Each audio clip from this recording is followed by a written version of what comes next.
नहमदुहु व नसल्ली अला रसूलिल करीम अम्मा बाद। बरतानिया के एक बड़े आलिम ने तकरीर करते हुए फरमाया कि औरतों को मस्जिद में आने दिया जाए। लोगों ने पूछा है कि असल मसला क्या है।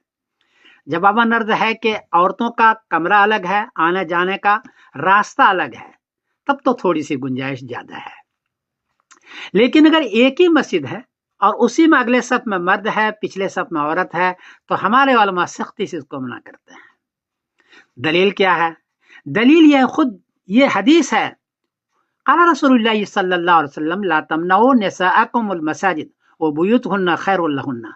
अबू दाऊद शरीफ 567। फरमाया क्या औरतों को मस्जिद से रोका ना करो, लेकिन वो घर में नमाज पढ़े तो ज्यादा बेहतर है। खुद हदीस में है कि घर में नमाज पढ़े तो ज्यादा बेहतर है। इस पर हमारा अमल है और उसकी दो वजह है। एक तो वजह है कि अगर मस्जिद में औरतें आने लग जाए तो मर्दों का खुशू खुशू खत्म हो जाएगा। जी हजरत, खुशू खुशू खत्म हो जाएगा। और सोशल मीडिया का दौर है, एक फोटो भी अगर ले लिया करीब करीब आने का तो पूरी दुनिया में शोर मच जाएगा कि ये मौलवी मौलाना हजरात या आम हजरात इश्को मुआशका करते हैं मस्जिदों में। ये नहीं जाएगा कि इबादत करता है, इश्को मुआशका करता है। और ये इतना जाएगा कि आपकी मस्जिदें बदनाम हो जाएगी।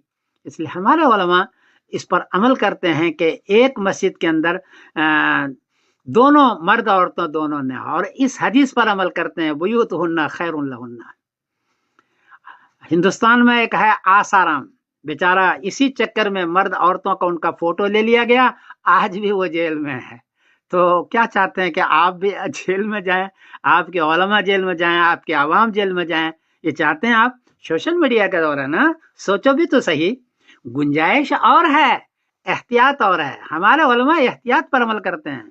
अल्लाह का शुक्र है, बहुत मरता देखा मैंने कि अहले अरब हदीस हदीस करके बहुत सारी गुंजाइशें निकाल लेते हैं। और उलमाए देवबंद हदीस पर अमल करते हैं, लेकिन अगर कौले साहबी कौले ताबई हो या हदीस आयत इशारत नस हो, उस पर अमल करते हैं और एहतियात पर अमल करते हैं। ये मैंने देखा और इसके लिए अल्हम्दुलिल्लाह मैंने तकरीबन आज 32 जिल्दें लिख चुका हूँ। हिदायत पर, कुदूरी पर, अकीदे पर, और हर मसले के लिए 3 आयत और 3 हदीस सेट की है। और एहतियात का पहलू है, मैं तो अपने बुजुर्गों को मुबारकबाद देता हूँ कि आपका दीन और आपका तकवा, आपकी तहारत, आपका एहतियात बुलंदियों पर है। इसके लिए बहरहाल हर एक का नजरिया अलग अलग होता है। मेरा नजरिया यह है कि औरतों के लिए घर में नमाज पढ़ना ज्यादा बेहतर है, मस्जिद में इतना न लाया जाए। यह मेरा नजरिया है, हमारे बुजुर्गों का नजरिया है।